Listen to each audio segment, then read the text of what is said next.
welcome to another edition of Cavs Daily. I'm your host, Paul Williams, and you have found your one stop shop for everything Cavalier related. Appreciate you joining me for today's video. And with that intro, let's get right into it. The Cavs are coming off a wild, disappointing finish, a historical season in every sense of the word. And I feel like most of the dialogue about the Cavs since that heartbreaking finish has been mostly negative and about the loss and about the things we did wrong. But we did have a great season last year, and it needs to be talked about more. So that's what we're going to do today. Kind of revisit last year, talk about some of the history that was made, some of the top moments, and everything along those lines. To start, the Cavs were 64 and 18 last season for the second best record in franchise history. They cruised to the number one seed in the Eastern Conference. They clinched their division on March 11th. We had one All-NBA first-team player in Donovan Mitchell, an All-NBA second-team player in Evan Mobley, the Defensive Player of the Year in Evan Mobley, two top four Six-Man of the Year finishers in DeAndre Hunter and Ty Jerome, Coach of the Year and first-year coach Kenny Atkinson. Just a lot of good stuff happened last year that's been overshadowed recently by the loss to the Pacers. The Cavs were 34-7 at home last season. Didn't lose their first home game until 4 weeks into the season. They didn't really get that much of a challenge from anyone in the East throughout the course of the year. Boston did make a few runs where they got within 3, 4, 5 games, but never really any closer than that. The third place finishing team, the Knicks, finished 13 games behind the Cavaliers to end last season. That in itself kind of encapsulates how dominant the Cavs were through most of the regular season last year. There was never really any doubt that we were going to be the number one seed once we really got into January.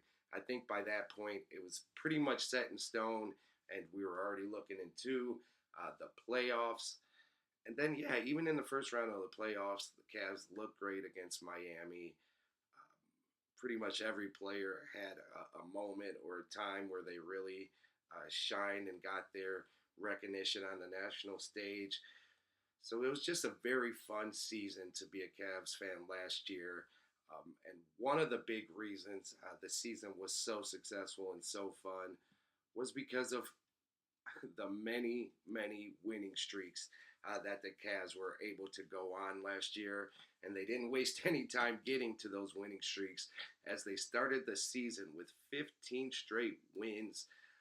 That is a record for a first-year coach to begin his first season with a new team, as Kenny Atkinson started off 15-0 before they lost their first game to the Celtics in that 16th game. And even that game, a road game against the Celtics, tough atmosphere. Cavs got down big early, fought back, but just didn't have enough left in their tank and did finally fall to 15-1. But I don't think that's really anything to feel bad about or harp on. And we would find out later that that wasn't close to the Cavs' last winning streak of the season. The Cavs also won their first 11 games against the Western Conference, which is really impressive as the West was stacked last year. So for the Cavs to start 11-0 with 6 of those games being on the road, that was very, very impressive as well. The Cavs also broke their franchise's winning streak record later in the season when they won their 16th straight game on March 14th against the Memphis Grizzlies. That 16th game broke the record that the Cavs had previously tied with their 15-game win streak to start the season. So that 16-game win streak is the longest in Cavs history as we go into this new year. And the 16-game win streak is also one of only 25 teams in NBA history to ever go on a win streak that long. So that's just another very, very impressive streak that the Cavs went on throughout the year. And on top of those two very long win streaks of 16 and 15 games, just for good measure, the Cavs also threw in a 12-game win streak spanning December to January, and they became only the second team in NBA history to have three different win streaks of double digits, being 10 or more games. So the Cavs, I mean, just in their win streaks alone, went 43 and 0, stretched between three winning streaks in one season. I mean, for a lot of teams, 43 wins in the entire season is going to get you into the playoffs and going to be considered a pretty successful season. The Cavs did that with three winning streaks throughout the year. And it's funny how the winning streaks fell, but it kind of summed up how dominant the Cavs, how consistently dominant the Cavs were all season as they begin the season on a long 15-game win streak and then have a 12-game win streak in the middle of the season and then a 16-game winning streak toward the end of the season. That's pretty impressive in itself, and that kind of sums up just how locked in the Cavs were for 98% of the season last year. The Cavs also, their three winning streaks were three of the top four winning streaks in the whole NBA last season. So outside of OKC winning 15 straight games, which should have an asterisk because they did lose, but it was in the NBA Cup, so I guess it doesn't count. But outside of that, no other team matched even the 12-game win streak the Cavs went on, let alone the 15 or 16-game win streak. So the Cavs were responsible for three of the top four, and if you want to be technical, the top three win streaks of any NBA team last season, which tells you all you need to know about the Cavs' dominance in 24-25. And that dominance led to a lot of records coming down, records being broken, and new ones being set by the Cavaliers. From the jump, I mean, they set or tied the franchise record with their first winning streak. And then, as we already discussed, they broke that franchise record later in the season with 16 straight wins. They also had the second best ever offensive rating of 121.9. They had one of the top 7 net ratings in NBA history last season as well. Offensively, the Cavs had the highest effective field goal percentage in NBA history last season. I think everyone waited all year for their shooting to cool down, and that never really did happen. It seems like up and down the roster, guys had the best shooting seasons of their career, and it culminated in one of the best offensive seasons for any team in NBA history. The 64 wins were the second most in franchise history as well, and as we already discussed with the winning streaks, having three double-digit winning streaks in one season. They were only the second team to ever do that. The Cavs also got their first Defensive Player of the Year award when Evan Mobley won last season, so that was more franchise history for them. Their 30 road wins was a franchise record. Them clinching on March 11th was also a franchise record. Their first round series against the Heat, they won by the largest margin of victory in playoff history. So, there were just records galore being broken last season for the Cavaliers.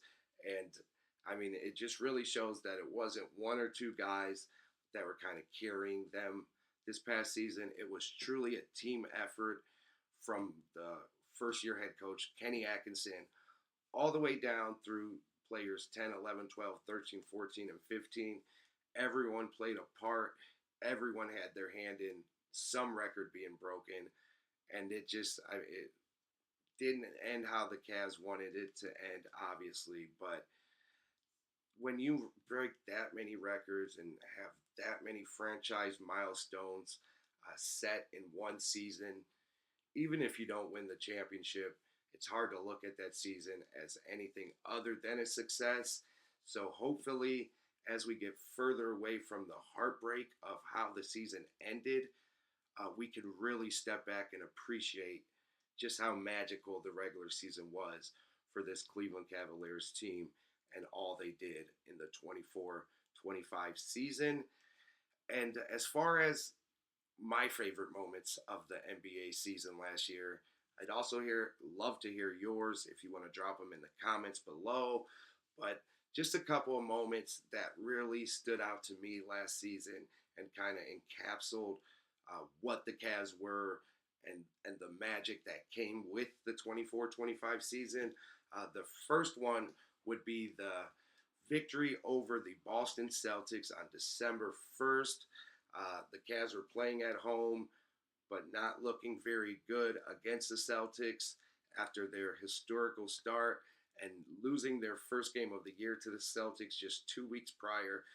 The Cavs definitely had revenge on their minds, and while it didn't look promising for most of the game, Donovan Mitchell absolutely took over in the fourth quarter, and after knocking down what seemed to be 100 free throws to ice the game, the Cavs were able to come away with a 115-111 win, which I just feel like was a real statement that outside of the winning streak, outside of the hot start, this Cavs team was a serious contender, and they were going to be around as a top team all year.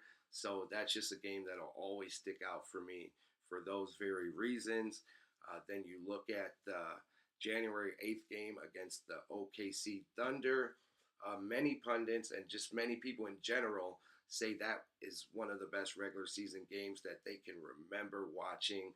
It was at a time when the Cavs and OKC were both, beyond dominant.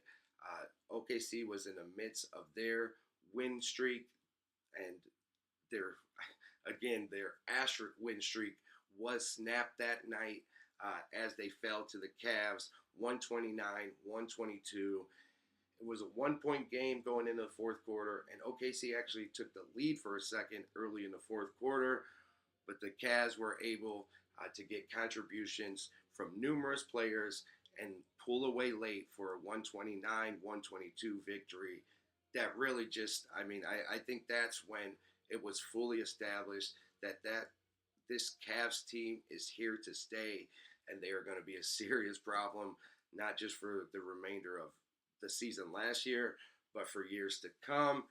And my final moment, even though I can probably shout out many, many others, was just opening night in Toronto. I remember watching that game in Toronto.